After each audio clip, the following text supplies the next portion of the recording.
10,330 জন শিক্ষকের জীবন নিয়ে ছিনিমিনি খেলেছে রাজ্য সরকার। এ রাজ্যের বেকারদের সাথে প্রতারণা করেছে রাজ্যের মুখ্যমন্ত্রী মানিক সরকার এবং শিক্ষামন্ত্রী তপন চক্রবর্তী। শিক্ষকদের চাকরি হারানোর জন্য একমাত্র দায়ী রাজ্য সরকার। এর দায় কোনোভাবেই এড়াতে পারেন না সরকার প্রধান। অবিলম্বে মুখ্যমন্ত্রীর পদত্যাগ করতে হবে, গোটা ঘটনার সিবিআই তদন্ত করতে হবে। এই চাকুরি কেলেঙ্কারির পেছনে যারা মূল মাস্টারমাইন্ড তাদের গ্রেফতার করতে হবে। এই সকল দাবি নিয়ে বৃহস্পতিবার প্রতিবাদে গর্জে উঠল ভারতীয় জনতা পার্টির যুব মোর্চার কর্মী সদস্যরা। এদিন শহরের বুকে প্রতিবাদী মিছিল সংগঠিত করে পশ্চিম আগরতলা থানার সামনে যান যুব মোর্চার কর্মী সমর্থকরা। থানার সামনে বিক্ষোভ দেখানোর চিত্রও লেজবন্দি হয়েছে নিউজ ভ্যানগার্ডের ক্যামেরায়।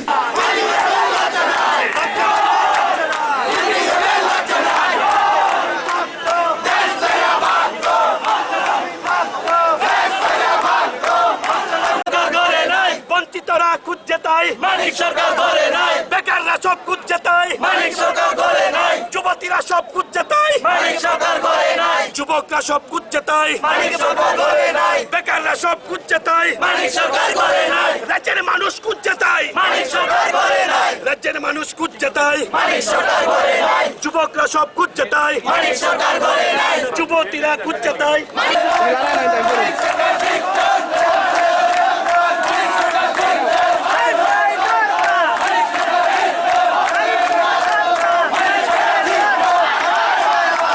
প্রদেশ যুব মোর্চার সভাপতি টিঙ্কু রায় জানিয়েছেন, মানিক সরকার এবং তপন চক্রবর্তীর বিরুদ্ধে মামলা করা হয়েছে।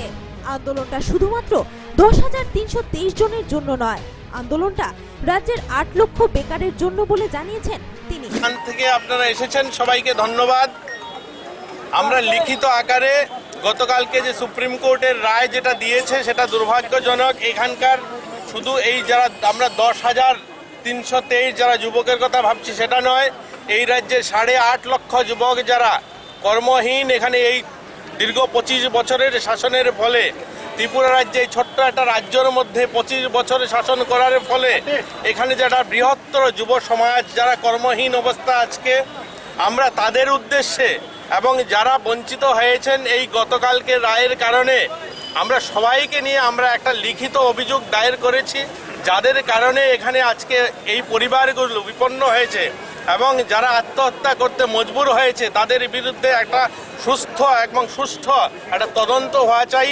আমাদের দাবি রয়েছে, এখানে থানায় আমরা শিক্ষামন্ত্রী এবং মুখ্যমন্ত্রীর বিরুদ্ধে এফআইআর দায়ের করেছি। ওনারা আমাদের কাছ থেকে সময় চেয়েছেন, ওনারা তদন্ত করবেন। সেই তদন্তে যদি আমরা সন্তুষ্ট না হই এবং আপনারা যারা এই ত্রিপুরা রাজ্যের যুব সমাজ যদি সন্তুষ্ট না হয়, আমরা বৃহত্তর আন্দোলনে যাব।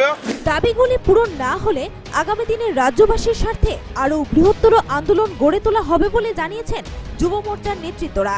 Bureau report, news vanguard.